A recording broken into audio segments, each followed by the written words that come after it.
इस कार्यक्रम के अध्यक्ष महोदय, सम्मानित अतिथिगण, सम्मानित गुरुजन वृंद और सम्मानित छात्र छात्राओं, आप सभी को इस कोचिंग में पधारने पर मन लगा करके मेहनत करने के लिए बहुत बहुत शुभकामनाएं। आप सब लोग मेहनत करके आगे बढ़ो, यही हमारी कामना है। आप नौजवान और मुझे लगता है ग्रामीण परिवेश से हो, सभी शहर के भी, शहर के हाँ नहीं, शहर की भी है, बेटियां शहर की, बच्चे गांव के हैं। आप लोगों के सामने जो आने वाला समय है उसकी तस्वीर साफ होनी चाहिए। आने वाले समय में समाज की बनावट कैसी होगी, संसार की बनावट कैसी होगी, हमारे देश की सरकारें कैसी होंगी, उनके रास्ते क्या होंगे और नौजवानों के सामने समस्याएं क्या होंगी और सुविधाएं क्या होंगी। मुझे बहुत खुशी है, दीघ जिला बनाए तो दीघ जिले में जिला बनने के बाद छोटी छोटी कोचिंग संस्थानें विकसित होने लगी हैं और जब हमारे यहाँ कोचिंग संस्थानें विकसित होंगी तो हमें निश्चित रूप से कम संसाधनों में शिक्षा का लाभ अपने घर बैठे मिलेगा। आज की दुनिया में दूरी तो कोई नहीं रही, लेकिन बड़े शहरों में, बड़े महानगरों में बड़े खर्चे हैं और बड़ी समस्याएं हैं। मध्यम वर्गीय परिवार बड़े महानगरों में बच्चों को रख पाते हैं, बड़ी समस्याएं हैं, रखने की भी समस्या है, खाने पीने की समस्या है, वहाँ के सामाजिक वातावरण में ढलने की समस्या है और वहाँ हम नौजवानों को केवल शिक्षा के लिए रखते हैं। जब छोटी जगहों पर, छोटी जगह जिले में कन्वर्ट हुई और जिला बनने के बाद दीघ में शिक्षण संस्थान और कोचिंगें डेवलप होंगी तो निश्चित रूप से कुछ लोगों को रोजगार भी मिलेंगे और हमें सस्ती शिक्षा भी मिलेगी। यह लाभ की बात है, पर इसके लिए बहुत जरूरी है जो संस्थान के गुरुजन हैं वो अनुशासन में रहते हुए बच्चों के भविष्य को सुधारने की, बेहतरीन भविष्य बनाने के लिए कठिन परिश्रम करें और बच्चे गुरुजन परिश्रम करें, गुरुजन सही माहौल में, सही अनुशासन में रह करके गाइडेंस दें।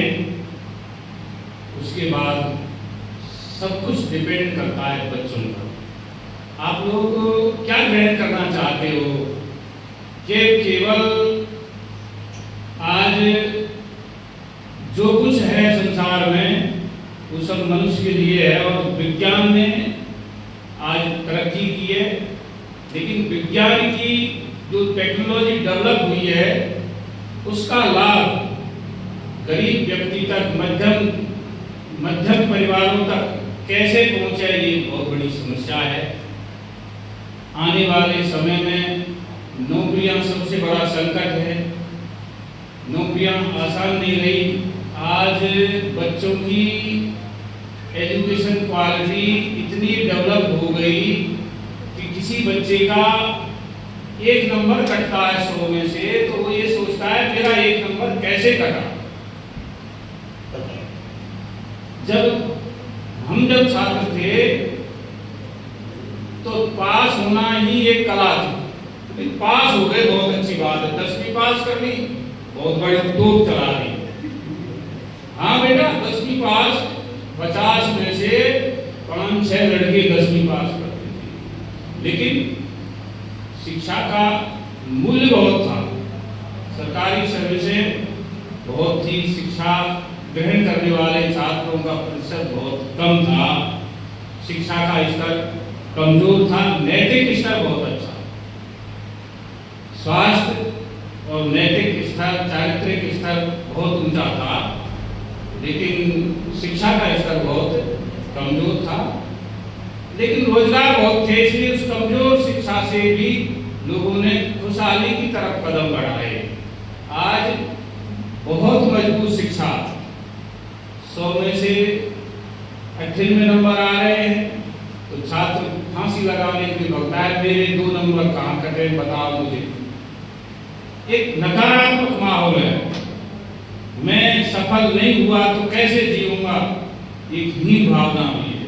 शिक्षा बढ़ रही है, एक अच्छा विचार और अच्छी भावना है, लेकिन शिक्षा के बीच में इतना बड़ा कंपटीशन है और 100% सफलता के लिए भागने वाले छात्र कहीं कहीं, वो आपने एक कहानी सुनी होगी ना, खरगोश और कछुए की दौड़। छोटी कक्षाओं की क्लासों में हिंदी में पढ़ाई जाती है कि कछुए और खरगोश की दौड़ में कछुआ जीता। आश्चर्य होता है, खरगोश और कछुए की दौड़ में कछुआ खरगोश के सामने कैसे मुकाबला करेगा। लेकिन ये कहानी हमें ये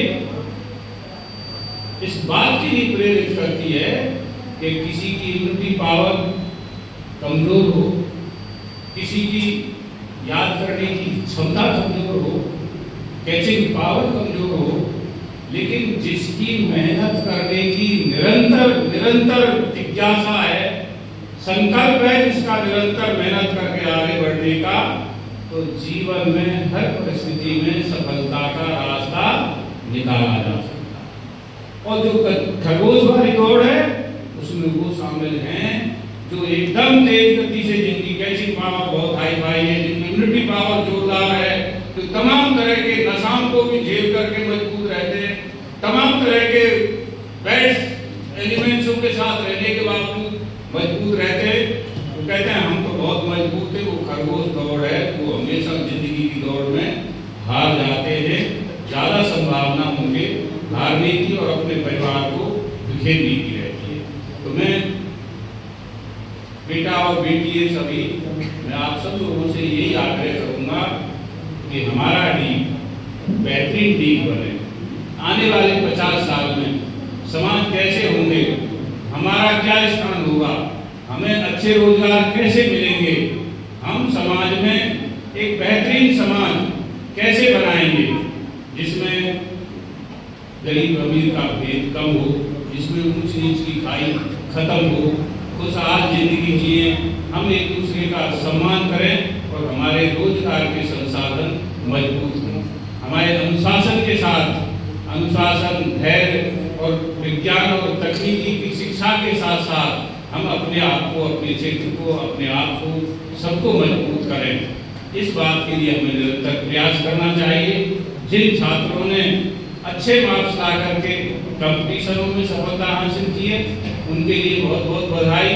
लेकिन जीवन में सफलता के साथ साथ आप समाज को क्या दे रहे हो, ये संकल्प भी आपके मन में अभी से घर कर जाना चाहिए। दुनिया में जितने महान क्रांतिकारी हुए, जितने महान विचारक हुए, जितने महान व्यक्तित्वों के धनी हुए हैं, वो सब आपकी उम्र में ही गढ़े गए हैं। चाहे उनको सफलता जीवन के अंतिम पड़ाव पर मिली हो, चाहे अमर शहीद भगत सिंह की तरह 22 और 23 वर्ष की उम्र में मिल गई हो, लेकिन उनके मन का विचार तो इस तरुणाई में करा जाता। ये जो तरुणाई है, इसका संकल्प जो होता है वो बहुत मजबूत होता है। आने वाले समय में जिस आर्टिफिशियल इंटेलिजेंसी की बात हमारे गुरुजी कर रहे हैं, उसे कितने लोग जानते हैं? हाथ खड़ा कीजिए। आर्टिफिशियल इंटेलिजेंसी को आप लोगों में से कितने लोग समझते हो? हाथ खड़ा कीजिए। बहुत दुख की बात है, बहुत दुख की बात है। मोबाइल दिन भर आप लोगों के हाथ में लगा रहता है। हाँ बेटी क्या नाम है? प्रियंका, जानती हो? आर्टिफिशियल इंटेलिजेंसी मतलब शॉर्ट में AI। ठीक है, क्या नाम है बेटी? क्या जानती हैं आर्टिफिशियल इंटेलिजेंसी के विषय में?